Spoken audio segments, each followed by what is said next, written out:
Have, by the way, on that, just coming in. The tornado warning is in effect until 5:45. It's for eastern Hambden, extreme southeastern Hampshire, northwest Tolan, and northeastern Hartford counties, those two in Connecticut. So anyway, the radar is still indicating a possible tornado. There is still rotation. This is somewhere near Somers, Connecticut, 10 miles north of Vernon. It's moving north at 25 miles an hour. And some of the areas that are included in the path, but not limited to, would be East Longmeadow, Hambden, Wilbraham, Palmer, Monson, and Ludlow. It does have a history of producing damaging winds in Glastonbury, Vernon, and Rockville. All of those are in Connecticut. So I'm going to stop the loop here for just a moment and take a zoom on into this particular cell, because that's the one that continues to spawn the tornado warning. So let's see. What we're seeing here as we take a look, you can see it's right along I-90, the actual yellow showing some of the very heavy rains now north of Stafford, Connecticut. We'll re-loop this here as well. And there you see it. Now, when we take a look at something like this, I'm going to stop the lapse here for a moment. Yes. I want to make mention to the folks, we had a double box up a moment ago that we have the radar in one, and then the picture on the right is a picture of Springfield. And I know we can see Springfield on your radar, so we kind of get a sense of where that storm is and what it looks like. So you can talk a little bit about that if you Yes, will. well, remember, the most dangerous weather appears to be east of Springfield.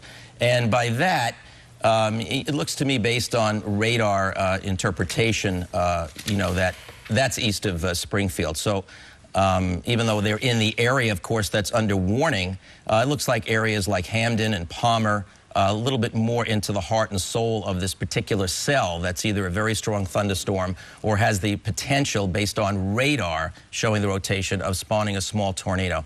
So, you know, that's what we're seeing, but you know how these things are. This is, you know, not like this. It's a dangerous, potentially dangerous situation. It isn't the same situation that existed June 1st of 2011. It is not the same type of situation, but nonetheless, we have a situation that is producing some severe weather in the area.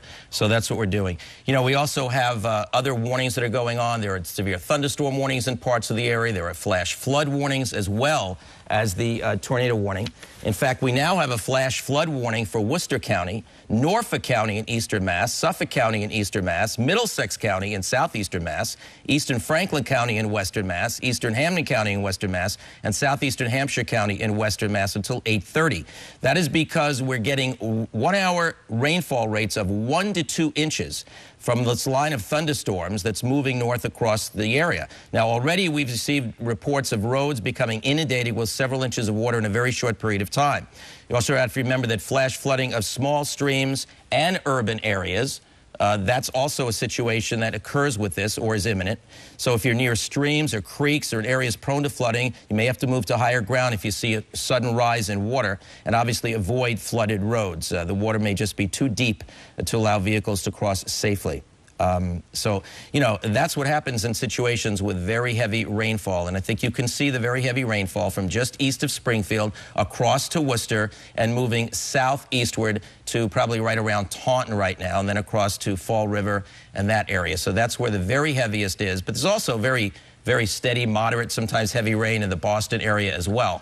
With this, Harvey, just ahead of the main area. On the radar, you're showing the severe weather off the south coast there, and we've reported earlier that the Steamship Authority is diverting some of their vessels. So how serious is the weather down there? Are they just taking precaution? Yeah, well, you know, that whole line, remember we had this story in Block Island where they received wind gusts of at least 50 to 60 miles an hour? Well, you know, that area tends to move southeast. So if I just move this a little bit here, and I'll be able to show you what we're, oops, let's go the other way. We'll be able to show you what we're actually talking about. This area that's just to the southwest of the islands down in here, the back edge of that line, so to speak.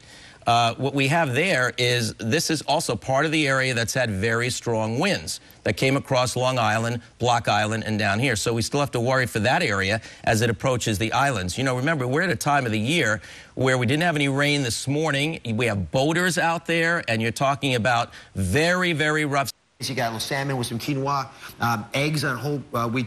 With Pete here in just a moment, and Chris as well. They are quite literally in the Weather Center right now, checking out the latest models in the forecast. Well, we are in the thick of things, so stand by here, and we'll maybe try to take everything from the top down, or from west to east, and give you an idea, because we're not only dealing with the tornado warning, which is obviously the most threatening right now, but Pete just talked about the flash flood warnings, which can be a killer, and that's a different part of the state.